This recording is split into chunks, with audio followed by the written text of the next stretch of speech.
দিচ্ছি। এই যে তারেক রহমান সাহেব এসেছে, ইংল্যান্ডে তার সাথে আমার দেখা হয়েছিল, অন্তত 30 থেকে 40 মিনিট ফেস টু ফেস তার সাথে আমি কথা বলেছি। আমি তার সাথে কথাই শুরু করেছিলাম এটা দিয়ে যে আজকে আমি এখানে আসার আগ পর্যন্ত যতজন আপনার কাছে এসেছে এরা দুনিয়াবি স্বার্থ নিয়ে আসবে, আর আমি আজকে এখান থেকে চলে যাওয়ার পরও হাজারো মানুষ আপনার সাথে দেখা করতে আসবে, দুনিয়ার স্বার্থে আসবে। কারো একটা সিট দরকার, কারো একটা আসন দরকার, কারো একটা পদ দরকার, কত কি দরকার। কিন্তু আমি আব্দুল্লাহ বিন আব্দুর রাজ্জাক এসেছি 4টা কথা বলবো বাংলাদেশের স্বার্থে। যদি করতে পারেন বাংলাদেশের উপকার হবে। এবং এই যে চারটা কথা আমি ওনাকে বলেছিলাম, ওইটার পক্ষেই আমরা ন্যারেটিভ তৈরি করার চেষ্টা করি, যেটাই বাংলাদেশ। ওনাকে বলেছিলাম, 1 নাম্বার, মুসলমানেরা যে 190 বছর ব্রিটিশ বিরোধী সংগ্রাম করলে আর স্বীকৃতি কোথায়? 1797 সালের 23 জুন থেকে 1947-এর 14 বা 15 আগস্ট পর্যন্ত 190 বছর ভারতের মুসলমানেরা ঠিকই, ভারতের হিন্দু এবং মুসলমানেরা সবাই যে ব্রিটিশ বিরোধী আন্দোলন করেছে তার স্বীকৃতি আছে। পাকিস্তানের মুসলমানেরা যে ব্রিটিশ বিরোধী আন্দোলন করেছে তার স্বীকৃতি আছে। তো বাংলাদেশের মুসলমানেরা কি করেনি? তিতুমির কে তাহলে? হাজী শরীয়তুল্লাহ কে তাহলে? এখানে যে ব্রিটিশ বিরোধী 1857-তে যে হাজার হাজার মুসলমান জীবন দিল, তাদের স্বীকৃতি কই? অতএব 1947-এর রাষ্ট্রীয় স্বীকৃতি দিতেই হবে। 1947 নাই মানে এই দেশে মুসলমানদের 190 বছরের ব্রিটিশ বিরোধী আন্দোলনের কোনো স্বীকৃতি নাই।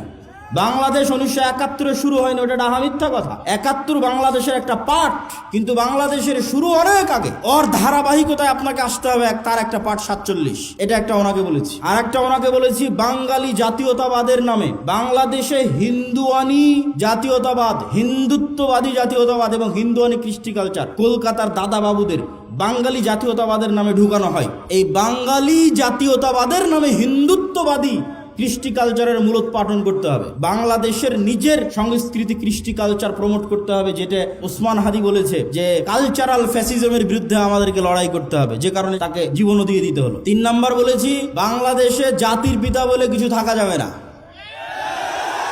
আগে যারা ছিল তাদের জাতির পিতা ছিল শেখ মুজিবুর রহমান। আপনারা আসবেন, আপনারা এসে বলবেন জাতির পিতা জিয়াউর রহমান, এটা চলবে না। আপনি এতটুকু করতে পারেন, এই পুরো বাংলাদেশ তৈরিতে যাদের অবদান আছে তাদের সবাইকে সমান একটা মর্যাদার জায়গায় দিতে পারেন। ফাউন্ডার ফাদার্স এরকম একটা মর্যাদার জায়গায় দিতে পারেন, যেখানে শেরে বাংলা একে ফজলুল হকও থাকবে, হোসেন শহীদ সোহরাওয়ার্দীও থাকবে। এই অঞ্চলের মুসলমানদের যে ধারাবাহিক আন্দোলনের স্বীকৃতি আছে সেটার স্বীকৃতি থাকবে। 4 নাম্বার বলেছি, অত্র অঞ্চলে ভারতীয় আধিপত্যের যে হেজিমনি, কালচারাল হেজিমনি, তার যতগুলো চিহ্ন আছে তার মধ্যে একটা বড় চিহ্ন হচ্ছে রবীন্দ্রনাথ ঠাকুরের শিরকি জাতীয় সঙ্গীত। এই জাতীয় সঙ্গীত বাদ দিয়ে দিতে হবে।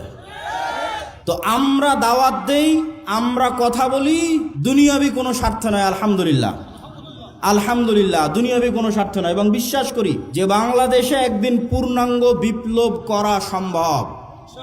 আমি পূর্ণাঙ্গ বিপ্লবের স্বপ্ন দেখি চীন মৈত্রী সম্মেলনে, যেখানে বাংলাদেশের সকল রাজনৈতিক দলের নেতারা ছিল। ওখানে আমার 7 মিনিটের বক্তব্য শুনে দেখিও। আমি পূর্ণাঙ্গ বিপ্লবের ডাক দিয়েছি, তাতে 30 বছর লাগুক, 50 বছর লাগুক, কিন্তু বাংলাদেশে সম্ভব। কেন সম্ভব? যদি সম্ভব না হতো আমি বলতাম না। বাংলাদেশে কয়েকটা কারণে সম্ভব। বাংলাদেশের 90% মানুষের ভাষা বাংলা, বাংলাদেশের 90% মানুষের ধর্ম ইসলাম। যদি এরকম হতো, চিটাগাংয়ের ভাষা হিন্দি, রাজশাহীর ভাষা বাংলা, ঠাকুরগাঁয়ের ভাষা পাঞ্জাবি, আর সিলেটের ভাষা হচ্ছে কি বলে ওর নাম, আর একটা ভাষা ধরলাম গুজরাতি অথবা ধরলাম বিহারি, তাহলে আমি বলতাম না, বাংলাদেশে বিপ্লব সম্ভব নয়। আবার যদি দেখতাম না এখানে অর্ধেক পাঠান বাস করে, অর্ধেক পাঞ্জাবি বাস করে, অর্ধেক অমুক বাস করে না, তাহলে আমি বলতাম এখানে বিপ্লব সম্ভব নয়। আবার যদি দেখতাম এখানে 50% মানুষ হিন্দু, 50% মানুষ এখানে খ্রিস্টান, বিপ্লব সম্ভব নয়। বাংলাদেশে যে কোনো একটা আদর্শের উপর বিপ্লব খুবই সম্ভব, কেননা এখানে 90% মানুষের ভাষা বাংলা, বলে বাংলা, লেখে বাংলা, সংস্কৃতি বাংলা। আবার 90% মানুষই ইসলামে বিশ্বাস করে। ফলত এখানে আলাদা কোনো বিভেদ নাই। এখানে 20% মানুষও যদি তৈরি হয় যারা ঈমান বিল গায়বে ইয়াকিন রাখবে, আজকের যে কথা বলেছি, আজকের যে থিওরি দিয়েছি, এবং সামনে এটার উপর আরও অনেক কাজ এবং গবেষণা এবং লিখিত দ্বিতীয় আর একটা বই আসবে আল্লাহর পথে যাত্রার উপর, আমি ওই পূর্ণাঙ্গ বিপ্লবে বিশ্বাস করি। কারো কাছে কোনো এক রাজনৈতিক দলের কাছে বিক্রি হয়ে গেলাম রাজনীতির কথা বলতে গিয়ে, আলহামদুলিল্লাহ আব্দুর রাজ্জাক বিন ইউসুফের ছেলে, ওই জন্য ইনশাআল্লাহ জন্ম হয়নি।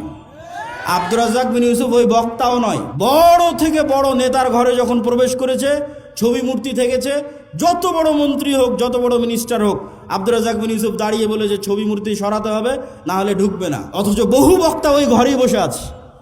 মানে দুনিয়ার স্বার্থের কাছে বিক্রি হওয়া বক্তা আব্দুর রাজ্জাক বিন ইউসুফ নয়। তো আমিও যদি কোনোদিন মনে করি দুনিয়ার স্বার্থের কাছে বিক্রি হয়ে যাচ্ছি, তো বক্তব্য দেওয়াই বন্ধ করে দেবো, দাওয়াত দেওয়াই বন্ধ করে দেবো। কিন্তু আব্দুর রাজ্জাক বিন ইউসুফ যে আমানতের, ন্যায়পরায়ণতার এবং যে বিশ্বাসের একটা মানদণ্ড নির্ধারণ করে গেছে, ওইটার সাথে ইনশাল্লাহ খেয়ানত করব না। আল্লাহ যদি আমাকে কবুল করে, তো আমাকে দিয়ে বাংলাদেশে পূর্ণাঙ্গ বিপ্লবের যদি আল্লাহ সুবহানাহু ওয়া তাআলা কবুল করে, করুক। আর আল্লাহ সুবহানাহু ওয়া তাআলা যদি কবুল না করে, তো আমার জায়গা থেকে এই দাওয়াতের মধ্যেই সীমাবদ্ধ। আগামী 50 বছর পর বাংলাদেশে এরকম যুবক তৈরি হবে যারা ইসলামী বিপ্লব, পূর্ণাঙ্গ ইসলামী বিপ্লব করবেই করবে। আজ না হলে ঈসা আলাইহিস সালামের যুগে হবে। কিন্তু আমরা বিক্রি হওয়ার মধ্যে নই ইনশাআল্লাহ। আর ওইভাবে আমাদেরকে আমার মা এবং বাবা বড়ও করেনি, আলহামদুলিল্লাহ। দুনিয়ার কারো কাছে কোনো কিছুর জন্য মুখাপেক্ষী নয়, আলহামদুলিল্লাহ। আল্লাহ সুবহানাহু ওয়া তাআলা যেন এটার উপর ঈমান পর্যন্ত, মৃত্যু পর্যন্ত থাকার তৌফিক দান করে, আল্লাহুম্মা আমিন। আসসালামু আলাইকুম ওয়া রাহমাতুল্লাহি ওয়া বারাকাতুহু।